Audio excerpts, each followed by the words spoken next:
안녕하세요. 오늘은 제가 복음을 전하는 방법을 여러분들과 함께 공유하고자 합니다. 복음지가 있으면 좋아요. 말로 전할 때는 이제 예수님께서 우리 죄를 위해서 죽으시고 장사 지낸 바 되었다가 부활하셔서 우리가 그 사실을 믿으면 믿음으로 천국에 간다고 이야기를 간략히 해줄 수도 있지만 복음지를 사용할 때 또 그림도 있고 또 말씀도 실제로 볼 수가 있으니까 저는 복음지를 사용하는 것을 추천드립니다. 제가 사용하는 복음지는 하나님의 선물인 영생이라는 복음지인데요. 교보문고에도 팔고 있고 또 기독교 서점에서도 구매를 할 수 있어요. 복음지를 가지고 전도하는 법을 설명을 해보겠습니다. 저는 이제 선물을 주고 싶다고 하면서 이제 얘기를 해요. 하나님이 이제 복음지 제목도 하나님 선물인 영생이죠. 이렇게 복음지를 보면 이런 그림이 나옵니다. 사람과 하나님 사이에 죄가 있어서 우리가 하나님께 가지 못한다는 내용이고 여기 이렇게 설명도 있습니다. 그런데 이 설명을 다 읽어보기 길기 때문에 나중에 읽어봐라고 하고요. 저는 그림을 위주로 설명을 해요. 근데 이게 재밌는 게 이렇게 처음에 설명을 할 수가 있어요. 종이접기 하듯이 적어줍니다. 적으면 사람과 하나님이 같이 있죠. 그래서 처음에는 하나님께서 천지를 창조하셨고 사람도 만드셨어요. 그런데 하나님과 사람이 이렇게 떨어지게 되었답니다. 혹시 그 이유가 뭔지 아세요? 질문으로 전도를 시작합니다. 그러면 사람들이 이제 이렇게 있다가 갑자기 이렇게 되니까 재미있어 하기도 하고 또 왜 그런지 물어보니까 직접 생각을 하게 되잖아요. 전도할 때는 질문이 되게 중요해요. 질문을 하면 일방적으로 전하는 것보다 효과적인 것 같아요. 질문을 했을 때 여러 가지 반응이 나올 거예요. 죄 때문이다 라고 말하는 분도 있고요. 그럴 때는 칭찬합니다. 모른다고 대답하시는 분도 있어요. 또 여러 가지 또 답변이 있을 텐데요. 성경에서는 죄 때문이라고 설명을 하고 있다고 말해줍니다. 그러면 죄를 지어본 적이 있으세요? 그때 또 여러 가지 대답이 나올 수 있어요. 나는 죄를 지어본 적이 있다 라고 하시는 분도 있고 난 큰 죄를 지어본 적은 없다 라고 하시는 분도 있어요. 근데 죄를 지어본 적이 있다고 하는 분들은 정직하신 것 같아요.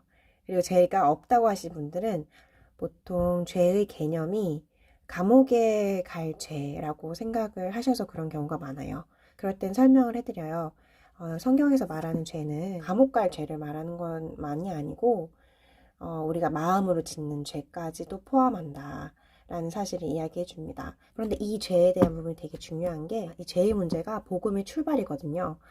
그래서 죄가 없다고 생각하면은 사실 뒤에 나오는 죄에 대한 해결책이신 예수님이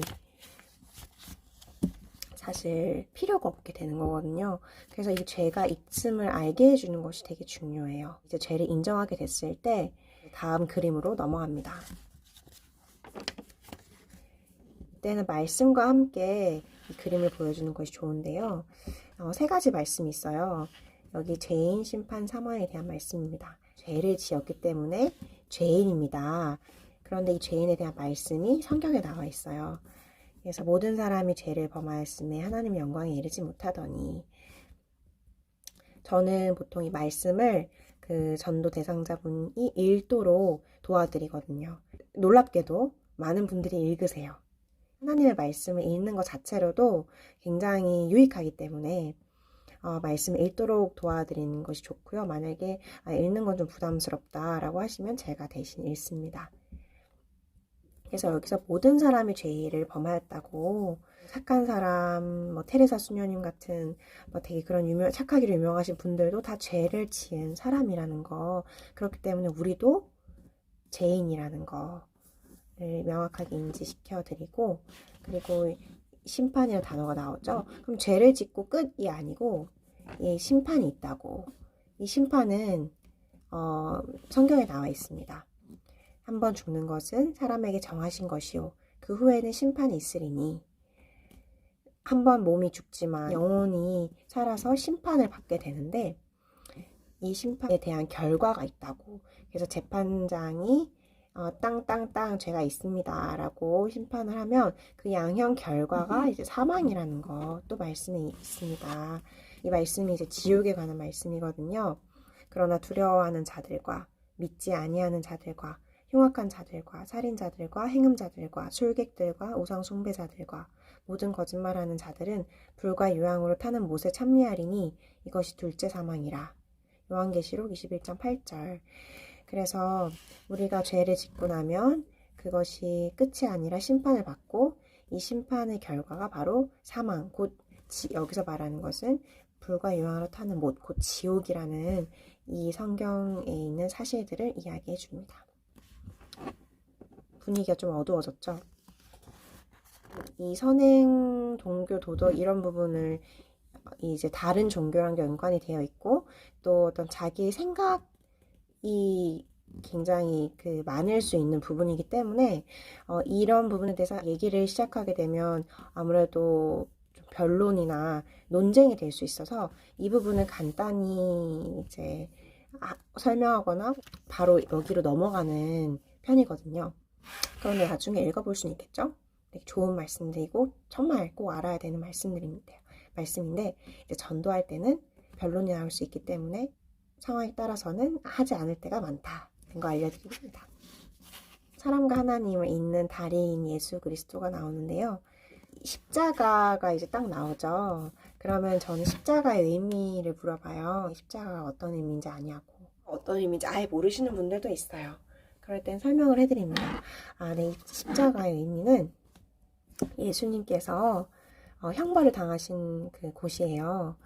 그래서 예수님은 여기 계신 분의 죄를 위해 죽으셨고 묻히셨다가 3일 만에 다시 부활하셨습니다. 성경 말씀으로 나와 있어요. 성경에서 내가 받은 것을 먼저 너에게 전하였노니 이는 성경대로 그리스도께서 우리 죄를 위하여 죽으시고 장사 지낸 바 되었다가 성경대로 사흘 만에 다시 살아나사 우리 죄를 위해서 대신 죽으셨다는 거예요. 그래서 감옥의 예와 또 설명을 드려요. 감옥에 내가 사형수로 갇혔는데 나 대신 누군가가 죄가 없는 누군가가 대신 들어와서 내가 나갈 수 있었다고. 예수님이 그런 일을 우리에게 해주신 거라고. 그런데 왜 예수님께서 이런 일을 해주셨을까요? 라고 물어보거든요. 말씀에 그 이유가 나와 있습니다. 라고 하면서 제가 제일 좋아하는 말씀 중에 하나인 로마서 5장 8절 말씀을 읽어드립니다. 우리가 아직 죄인 되었을 때에 그리스도께서 우리를 위하여 죽으심으로 하나님께서 우리에게 대한 자기의 사랑을 확증하셨느니라. 예수님께서는 정말 우리를 사랑하신다는 것을 보여주시기 위해서 자기 목숨을 내놓으셨습니다. 십자가는 예수님의 사랑의 표현입니다. 라고 이제 이야기를 하면서 이 죄의 해결책이신 예수님, 또 우리에게 사랑을 보여주신 예수님을 이야기해 드립니다. 그래서 여기서 듣고 믿을 때 우리가 하나님께로 갈 수 있다고 성경에서는 말하고 있습니다. 여기서 말씀을 하나 읽어볼까요? 내가 진실로 진실로 너에게 이르노니 내 말을 듣고 또 나 보내신 이를 믿는 자는 영생을 얻었고 심판에 이르지 아니하나니 사망에서 생명으로 옮겼느니라.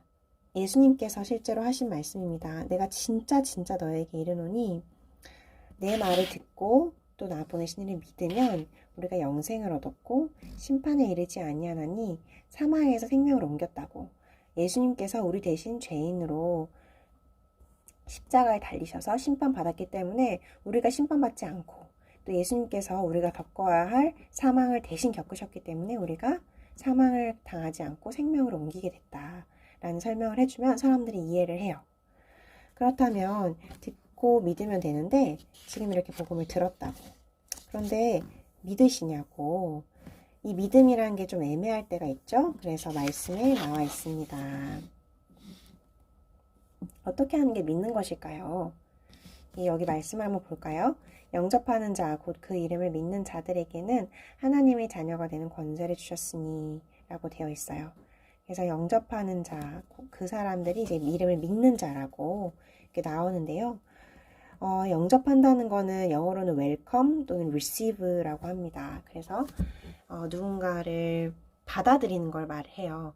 그리고 영접이란 단어는 되게 높으신 분, VIP에게 영접한다는 표현을 쓰죠. 그래서 우리 여기서 말하는 VIP는 영접하는 분이 예수님입니다. 그래서 예수님을 받아들이면, 내 마음에 받아들이면 하나님의 자녀가 된다고 하셨어요. 그럼 마음을 받아들인다는 게 어떤 의미일까요?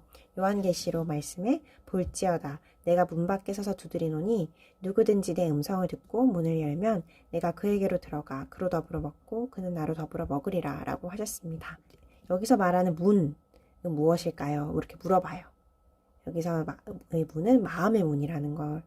그리고 이 마음의 문을 예수님께서 지금까지 두드려 오셨고 지금도 두드리고 계신다고.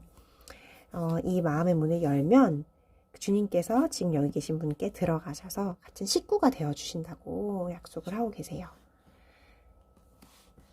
이 편에 계신지 아니면 이 편에 계신지 물어봐요. 이 편이라고 하시는 경우가 대다수인데 모르겠다라고 하신 분도 있어요. 그럴 경우에는 설명을 해드려요. 만약 예수님을 영접하지 않았다면 이 편에 있는 거라고 명확하게 얘기를 해줍니다. 그러면 어느 편에 가고 싶냐고 또 다시 물어봐요. 그러면은 이 편에 가고 싶다고 하는 분도 있고 모르겠다고 하는 분도 있는데 이 편에 가고 싶다고 하면 이 편이 정말 절대적으로 좋죠. 영원한 생명과 심판이 없고 생명이 있는 그런 곳이잖아요. 이 편으로 저도 가길 바란다고. 그러려면 영접을 하면 되는데 그럼 문을 열겠습니다. 들어오세요 라고 말하는 게 영접이라고. 하나님께 말하는 걸 기도라고 하는데 기도문이 여기 나와 있어요. 이렇게 샘플 기도문입니다. 우리가 앞에서 얘기 드렸던 그런 내용들이에요. 우리가 죄인이고 예수님께서 사랑하셔서 우리 죄를 대신 지고 십자가에 못 박혀 죽으시고 부활하신 사실을 믿고 감사드린다고. 이제 예수님을 믿고 마음에 모셔드립니다. 제 마음에 들어오세요. 인도해 주세요. 예수님 이름으로 기도합니다. 아멘. 이렇게 하는 영접 기도를 통해서 우리가 하나님께로 갈 수가 있다는 것을 설명을 해드립니다. 이때 영접을 하시겠냐고 이제 물어보고 영접을 저는 권합니다. 영접을 하겠다는 분도 있고 좀 꺼려진다는 분도 있어요. 그러면은 왜 꺼려지는지를 한번 물어봐요. 우리가 그 어려움들을 해소할 수 있도록 도와줄 수 있거든요. 아직까지는 잘 모르겠다라고 하시는 분들께는 저는 한 번 더 설명을 해드려요. 이건 선물이다. 선물은 여러분 어떻죠?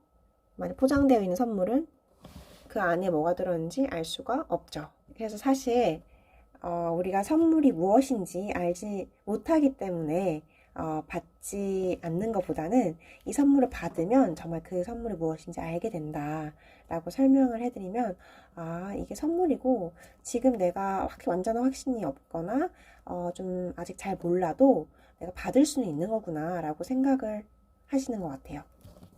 저는 영접 기도를 어떻게 도와드리냐면 먼저 제가 끊어서 한 문장씩 읽어드려요. 그러면 그 전도 대상자분은 눈을 감고 제가 하는 말을 따라서 합니다. 그래서 예를 들어서 하나님, 저는 죄인임을 시인합니다. 그러면 전도 대상자분이 하나님, 전 죄인임을 시인합니다. 그래서 예수님 이름으로 기도드렸습니다. 아멘. 이렇게 기도를 하고 나면 짜짜짜짜짜 너무 축하드려요. 너무 기쁘잖아요.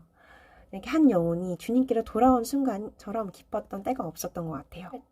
그런데 이 구원에 대해서 우리가 확신하는 것이 또 필요하거든요. 그래서 그 다음 장에 보면은 이런 말씀이 있어요.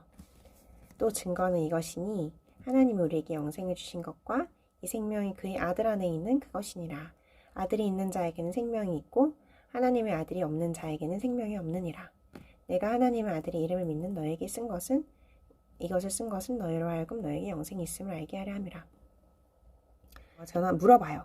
그러면 오늘 이렇게 구원을 받게 되었는데 오늘 저녁에 또 엄청 큰 죄를 지었다.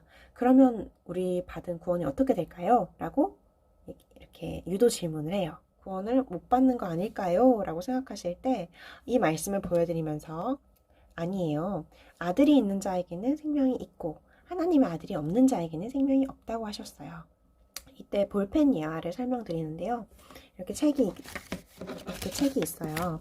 그럼 이 책에 내가 펜을 끼워서 이렇게 준다고 했을 때 이 책은 누구 것이죠? 라고 물어보면 자기 거예요 라고 얘기하겠죠. 그럼 이 펜은 누구 거죠? 라고 하면 제 거예요 라고 얘기를 하겠죠. 맞아요. 우리가 예수님을 영접을 하게 되면 예수님 안에 있는 영생이 우리의 것이 되는 거예요. 그래서 우리는 이 말씀에 근거해서 영생이 있음을 확신할 수가 있습니다 라고 하면서 진심으로 축하드리고, 그래서 이 받은 선물이 얼마나 크고 놀라운 것인지 잘 알기 위해서는 지속적으로 말씀을 읽고 또 교회에도 가는 게 필요하다고 하면서 우리가 다니는 교회를 소개해 드릴 수가 있겠죠. 여기까지가 제가 복음을 전하는 방식입니다. 여기서 한 가지 꿀팁은 보통 사람들이 이렇게 얘기를 하다 보면 근데 뭐 이건 왜 그렇고 저건 왜 그렇게 물어볼 때가 있어요. 그런데 이 복음 자체의 능력이 있기 때문에 먼저 복음을 다 전해드리고 나서 그 질문이 없어지는 경우가 많아요. 자연스럽게 해결이 되는 거죠. 그렇기 때문에 중간중간에 질문을 하려고 하면 들어보고 나서 질문을 해 주셔도 될까요? 라고 양해를 구하는 것이 좋습니다. 안 그러면 정말 복음을 제대로 전하지는 못한 채 여기서 끝날 수가 있어요, 대화가. 그렇기 때문에 변론이 생기지 않게 하기 위해서 질문은 나중에 받겠습니다 라고 이야기하는 것이 좋습니다. 네, 여기까지 하겠습니다. 모두 즐거운 정말 전도 생활 누리시기를 바라고 여러분들 통해서 많은 영혼들이 구원받고 예수님께로 돌아오기를 간절히 기도합니다. 감사합니다.